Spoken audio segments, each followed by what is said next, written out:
So yes, ड्रिलिश आर्थोग्रुल, आर्थोग्रुल, आर्थोग्रुल सब सही है, आपको जैसा सही लगे आप वैसे बोलो।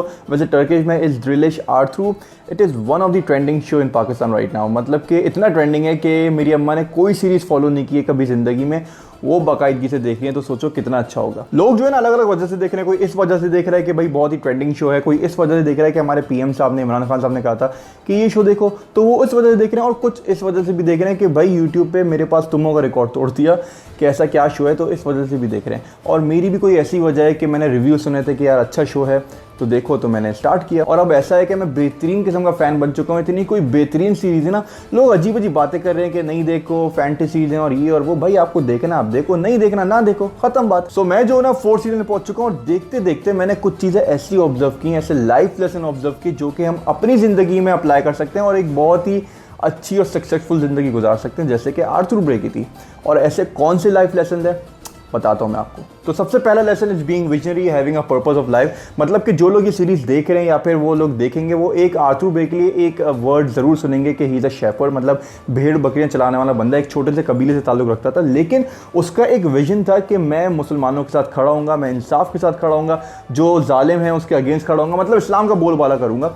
इसी तरीके से जो आर्थर ब्रे का बेटा था उस्मान, उसका भी एक विजन था, उसने ऑटोमन एम्पायर खड़ी की।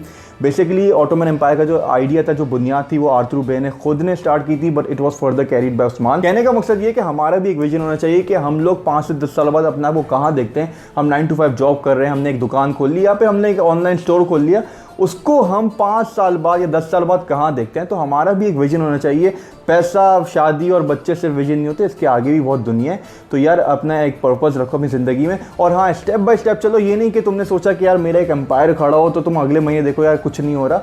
आहिस्ता आहिस्ता सब होता है, हौसला रखो, मतलब अपना पे भरोसा रखो। सेकंड लेसन जो कि मैंने देखा या सीखा is staying on your decision. इस सीरीज़ में आपने एक चीज़ ज़रूर नोटिस की होगी कि आर्थर ब्रे ऐसा बंदा था कि ज़मीन हिल जाए, आसमान पड़ जाए या पूरा ट्राइब उसके अगेंस्ट हो, लेकिन वो अपने डिसीजन से हटता नहीं था। मतलब कि उसको पता था कि मैं जिस रास्ते पर चल रहा हूँ वो बिल्कुल सही रास्ता है, और डटा रहता था। तो इसी तरीके से हमें भी अपने डिसीजन में बिल्कुल डटे रहना चाहिए, नो मैटर व्हाट हैपेंस, कोई भी ट्रेजेडी हो, लेकिन हमें बिल्कुल डिटरमिन रहना चाहिए अगर आपको पता है कि हाँ यही रास्ता है जो आपको कामयाबी की तरफ लेके जाएगा। तीसरा लेसन जो कि मैंने ड्रिलिश आर्थर से हासिल किया इज टेकिंग रिस्क। अगर आपने अपना विजन सेट कर लिया, आपने अपना गोल सेट कर लिया, आपने डिसीजन ले लिए, तो आपको अपने कंफर्ट जोन से बाहर निकलना पड़ेगा, मतलब कि रिस्क लेने पड़ेंगे।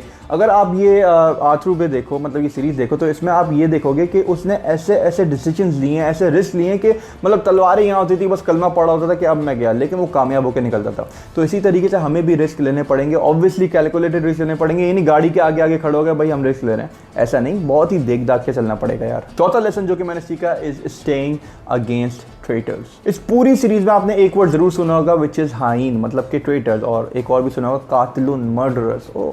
जो कैरेक्टर दिखाया आर्थर ब्रे ये सब बर्दाश्त कर सकता था, लेकिन इसको ट्रेटर बर्दाश्त नहीं था। आर्थर ब्रे की एक सेइंग है कि अगर कोई दुश्मन है लेकिन वो मजलूम है तो मैं उसके साथ खड़ा हूँगा, लेकिन अगर कोई ट्रेटर है भले वो मेरा भाई है तो गया।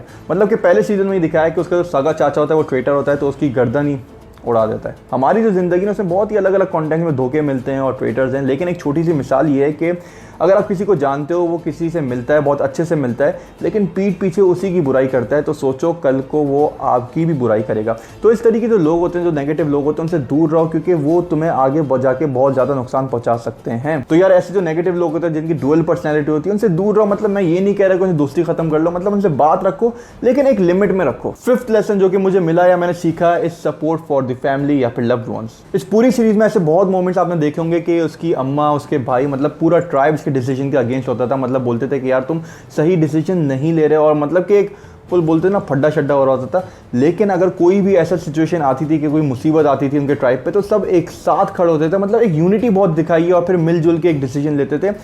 लेकिन हमारे क्या होता है कि भाई छोटा सा कोई भी मसला हुआ, शादी में हमने किसी को बुलाया नहीं, तो भाई इतना बड़ा फड्डा हो जाता है, चाचा अलग हो जाते हैं, भाई अलग हो गया, फूफियाँ अलग हो गई, जायदादें बढ़ गई, मतलब एक यूनिटी ही नहीं है। मतलब इस सोसाइटी में ना आजकल ये सब बहुत ख़त्म हो गया। वापस लाना थोड़ा मुश्किल है, लेकिन एटलीस्ट वी कैन ट्राई।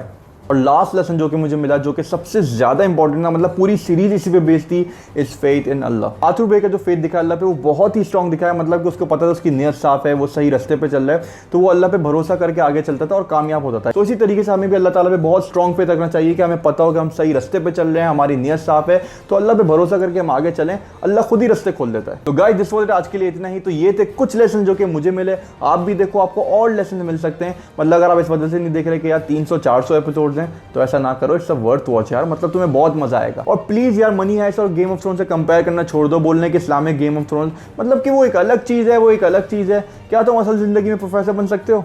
नहीं, लेकिन इस सीरीज से तुम बहुत कुछ सीख सकते हो, तो जरूर देखो।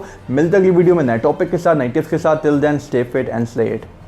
अडियोस।